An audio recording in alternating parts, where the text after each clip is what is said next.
Hello, wildlings. I'm your Creepsmith, and you found my Fear Forge. Lucky you. Welcome, wildlings. Anyone who's ever had to care for someone reaching the age of physical decrepitude can tell you the disgust that sometimes sneaks its way into your thoughts, as in tonight's story, Part 1 of Gramma, by America's author of the atrocious, Stephen King. George's mother went to the door, hesitated there, came back, and tousled George's hair. "I don't want you to worry," she said. "You'll be all right. Grandma, too." "Sure. I'll be okay. Tell Buddy to lay chilly." "Pardon me?" George smiled. "To stay cool." "Oh, very funny." She smiled back at him, a distracted, going in 6 directions at once smile. "George, are you sure I'll be fine?" "Are you sure what? Are you sure you're not scared to be alone with Grandma?" Was that what she was going to ask? If it was, the answer was no.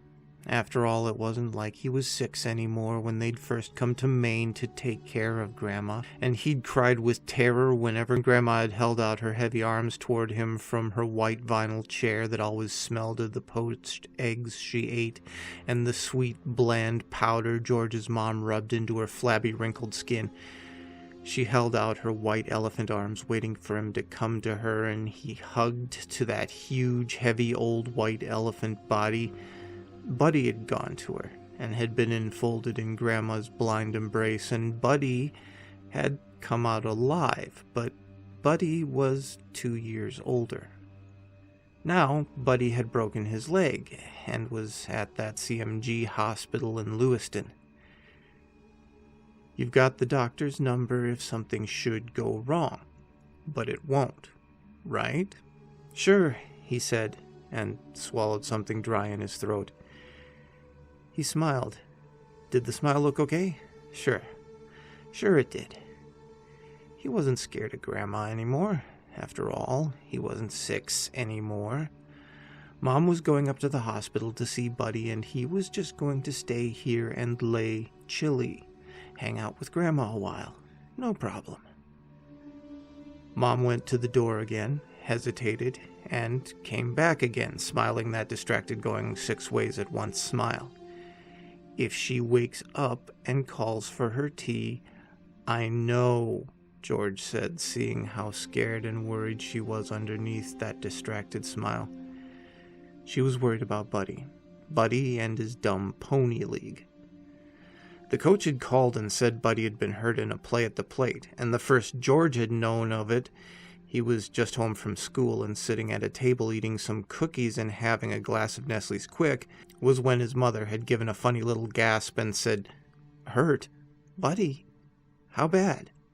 "I know all that stuff, Mom. I got it knocked. Negative perspiration. Go on now." "You're a good boy, George. Don't be scared. You're not scared of Grandma anymore, are you?" "Uh-uh," said George. He smiled.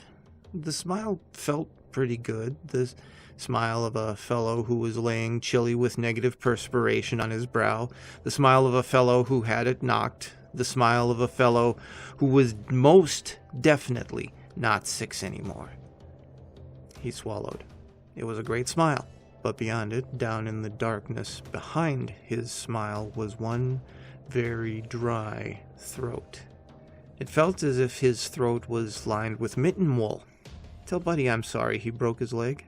"I will," she said, and went to the door again. 4 o'clock sunshine slanted in through the window. "Thank God we took the sports insurance, Georgie. I don't know what we'd do if we hadn't." "Tell him I hope he tagged this sucker out." She smiled her distracted smile. A woman of just past 50 with 2 late sons, one 13, one 11, and no man.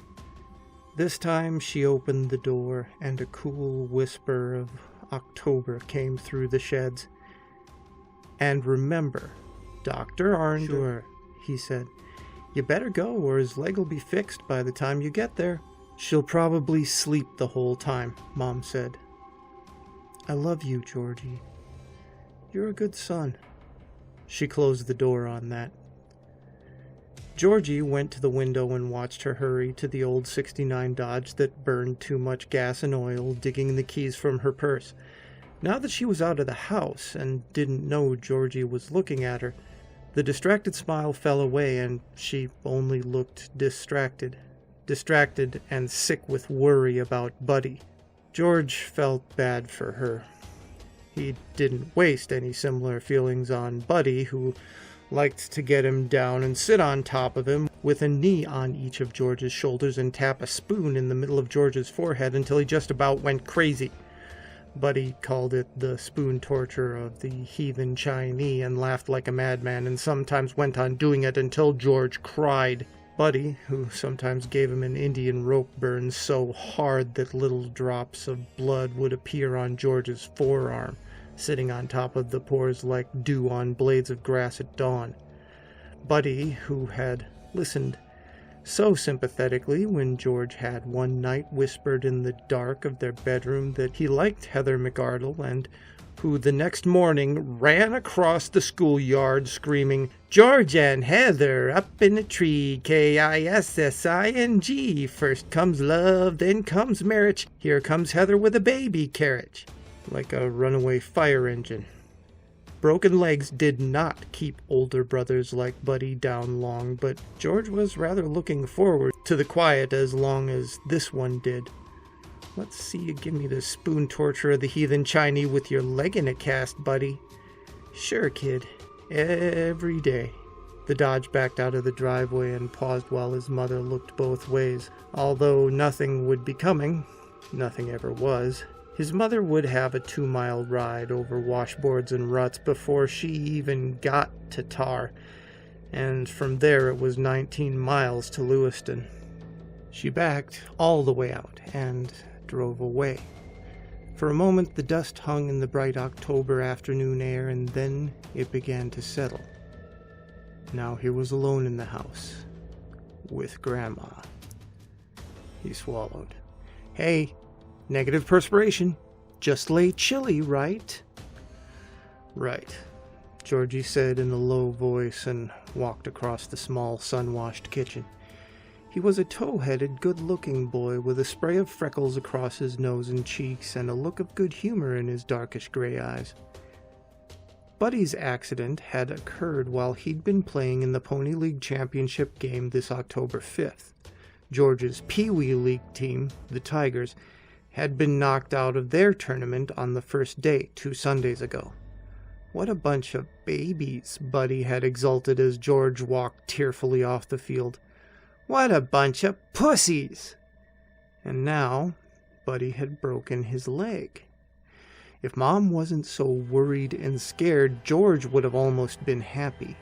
There was a phone on the wall, and next to it was a note minder board with a grease pencil hanging beside it, and in the upper corner of the board was a cheerful country grandma, her cheeks rosy, her white hair done up in a bun, a cartoon grandma who was pointing at the board. There was a comic strip balloon coming out of the cheerful country grandma's mouth, and she was saying, "Remember this, Sonny." And written on the board, in his mother's sprawling hand, was Dr. Arlander, 681-4330. Mom hadn't written the number there just today because she had to go to Buddy. It had been there almost 3 weeks now, because Grandma was having her bad spells again. George picked up the phone and listened. "So I told her, I said, Mabel, if he treats you like that..." He put it down again. Henrietta Dodd. Henrietta was always on the phone, and if it was in the afternoon, you could always hear the soap opera stories going on in the background. One night after she'd had a glass of wine with Grandma, since she started having her bad spells again, Grandma couldn't have the wine with her supper, so Mom didn't either. George was sorry because the wine had made Mom sort of giggly, and she would tell stories about her girlhood. Mom had said that every time Henrietta Dodd opened her mouth, all her guts would fall out. And Buddy and George had laughed wildly, and Mom had put a hand to her mouth and said, "Don't you ever tell anyone I said that." And then she began to laugh too, and all three of them sitting at the supper table laughing was wonderful, and at the last the racket had awakened Grandma, who slept more and more, and she began to cry, "Ruth, Ruth, Ruth," in that high, querulous voice of hers, and Mom had stopped laughing and went into her room. Today, Henrietta Dodd could talk all she wanted as far as George was concerned. He just wanted to make sure that the phone was working. 2 weeks ago, there'd been a bad storm, and since then, it went out sometimes. He found himself looking at the cheery cartoon grandma again and wondered what it would be like to have a grandma like that. His grandma was huge and fat and blind, and hypertension had made her senile as well. Sometimes when she had her bad spells, she would, as Mom put it, act out the tartar, calling for people who weren't there, holding conversations with total emptiness, mumbling strange words that made no sense. On one occasion, when she was doing this last one, Mom had turned white and gone in and told her to shut up, shut up, shut up! George remembered that occasion very well, not only because it was the only time Mother had actually yelled at Grandma, but because it was the next day that someone discovered that the Birches Cemetery out on Maple Sugar Road had been vandalized. Gravestones knocked over, the old 19th century gates pulled down, and 1 or 2 graves actually dug up or something. Desecrated was the word that Mr. Burden, the principal, had used the next day when he convened all 8 grades for assembly and lectured the whole school on malicious mischief, and how some things just weren't funny. Going home that day, George had asked Buddy what desecrated meant, but Buddy had said it meant digging up graves and pissing on the coffins, but George really didn't believe that, unless it was late and dark. Grandma was noisy when she had her bad spells, but mostly she just lay in the bed she'd taken 2-3 years before, a fat slug wearing rubber pants and diapers under her flannel nightgown, her face runneled with cracks and wrinkles, her eyes empty and blind, faded blue irises floating atop yellowed corneas. At first, Grandma hadn't been totally blind, but she'd been going blind, and she had to have a person at each elbow to help her totter from her white vinyl egg and baby powder smelling chair to her bed or the bathroom. In those days, 5 years ago, Grandma had weighed well over 200 pounds. She'd held out her arms, and Buddy, then 8, had gone to her. George had hung back and cried. "But I'm not scared now," he told himself, moving across the kitchen in his keds. "Not a bit. She's just an old lady who has bad spells sometimes." He filled the tea kettle with water and put it on a cold burner. He got a teacup and put one of Grandma's special herb tea bags into it, in case she should wake up and want a cup. He hoped like mad that she wouldn't, because then he would have to crank up the hospital bed and sit next to her and give her her tea a sip at a time, watching the toothless mouth fold itself over the rim of the cup and listen to the slurping sounds as she took the tea into her dank, dying guts. Sometimes she slipped sideways on the bed and you had to pull her back over, and her flesh was soft and kind of jiggly as if it was filled with hot water, and her blind eyes would look at you. George licked his lips and walked toward the kitchen table again. His last cookie and half a glass of Quick still stood there, but he didn't want them anymore. He looked at his school books, covered with Castle Rock Cougars book covers, without enthusiasm. He really ought to go in and check on her, but he didn't want to. He swallowed, and his throat still felt as if it was lined with mitten wool. "I'm not afraid of Grandma," he thought. "If she held out her arms, I'd go right to her and let her hug me because she's just an old lady. She's senile, and that's why she has bad spells. That's all. I'd let her hug me and not cry, just like Buddy." He crossed the short entryway to Grandma's room, face set as if for bad medicine, lips pressed together so tightly they were white. He looked in, and there lay Grandma, her yellow-white hair spread around her in a corona, sleeping, her toothless mouth hung open, chest rising under the coverlet, so slowly you almost couldn't see it. So slowly you had to look at her for a while just to make sure she wasn't dead. Oh God. What if she dies on me while Mom's up at the hospital? She won't. She won't. Yeah, but what if she does? She won't, so stop being a pussy.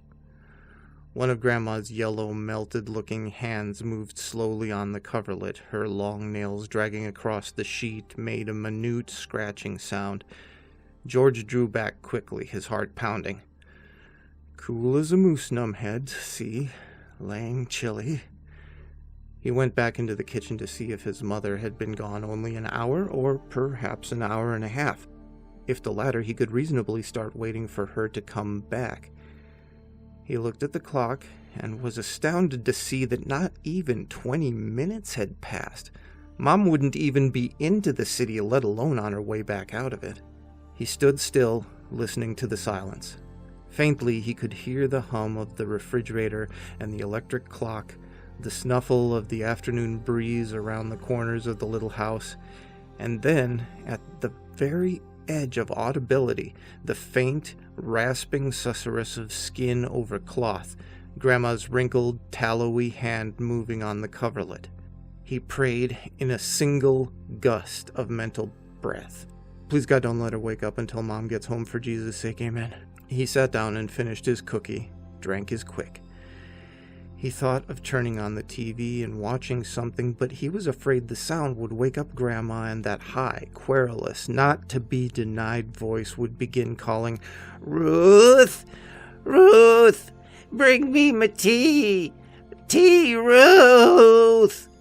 He slicked his dry tongue over his drier lips and told himself not to be such a pussy. She was an old lady stuck in a bed. It wasn't as if she could get up and hurt him. And she was 83 years old. She wasn't going to die this afternoon. George walked over and picked up the phone again. That same day, and she even knew he was married. Gory, I hate these cheap little corner walkers think they're so smart. So at Grange I said... George guessed that Henrietta was on the phone with Cora Sinnard. Henrietta hung on the phone most afternoons from 1 until 6 with first Ryan's Hope, and then One Life to Live, and then All My Children, and then As the World Turns, and then Search for Tomorrow, and then God alone knew what other ones playing in the background, and Cora Sinnard was one of her most faithful telephone correspondents. And a lot of what they talked about was, 1, who was going to be having a Tupperware party or an Amway party and what the refreshments were apt to be, 2, cheap little corner walkers, and 3, what they had said to various people at 3A the Grange, 3B the monthly church fete, or 3C KFP Hall Beano. That if I ever saw her up that way again, I guess I could be a good citizen and call. He put the phone back on its cradle. He and Buddy made fun of Cora when they went past her house, just like all the other kids. She was fat and sloppy and gossipy, and they would chant, "Cora, Cora from Bora Bora, ate a dog turd and wanted Mora," and Mom would have killed them both if she had known that. But now George was glad she and Henrietta Dodd were on the phone. They could take all afternoon for all George cared. He didn't mind Cora anyway. Once he had fallen down in front of her house and scraped his knee. Buddy had been chasing him, and Cora had put a Band-Aid on the scrape and gave them each a cookie, talking all the time. George had felt ashamed for all the times he'd said the rhyme about the dog turd and all the rest of it. George crossed to the sideboard and took down his reading book. He held it for a moment, then put it back. He'd read all the stories in it already, although school had only been going for a month. He read better than Buddy, although Buddy was still better at sports. Won't be for a while, though, he thought with a momentary good cheer. Not with the broken leg. He took down his history book and sat at the kitchen table and began to read about how Cornwallis had surrendered up his sword at Yorktown. His thoughts wouldn't stay on it. He got up, went through the entryway again. The yellow hand was still. Grandma slept, her face a gray, sagging circle against a pillow, a dying sun surrounded by the wild yellowish-white corona of her hair.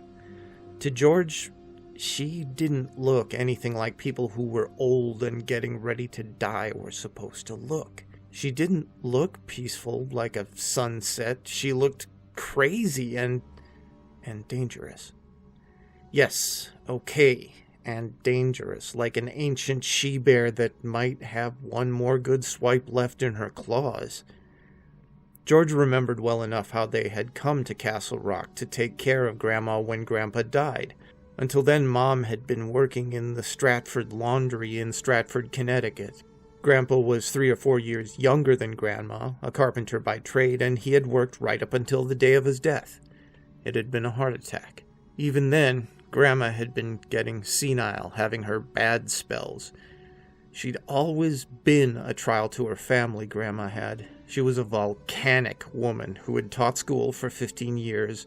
Between having babies and getting into fights with the Congregational Church she and Grandpa and their 9 children went to. Mom said that Grandpa and Grandma had quit the Congregational Church in Scarborough at the same time that Grandma had decided to quit teaching. But once, about a year ago, when Aunt Flo was up for a visit from her home in Salt Lake City, George and Buddy, listening at the register as Mom and her sister sat up late talking, heard quite a different story. Grandpa and Grandma had been kicked out of the church, and Grandma had been fired off her job because she did something wrong. It was something about books. Why or how someone could get fired from their job and kicked out of their church just because of books, Georgie didn't understand. And when he and Buddy crawled back to their own twin beds under the eave, George asked. "There's all kinds of books, Senior El Stupido," Buddy whispered. "Yeah, but what kind?" "How should I know?" "Go to sleep." Silence. George thought it through. "Buddy?" "What?" An irritated hiss. "Why did Mom tell us Grandma quit the church and her job?" "Because it's a skeleton in the closet. That's why. Now go to sleep." But he hadn't gone to sleep.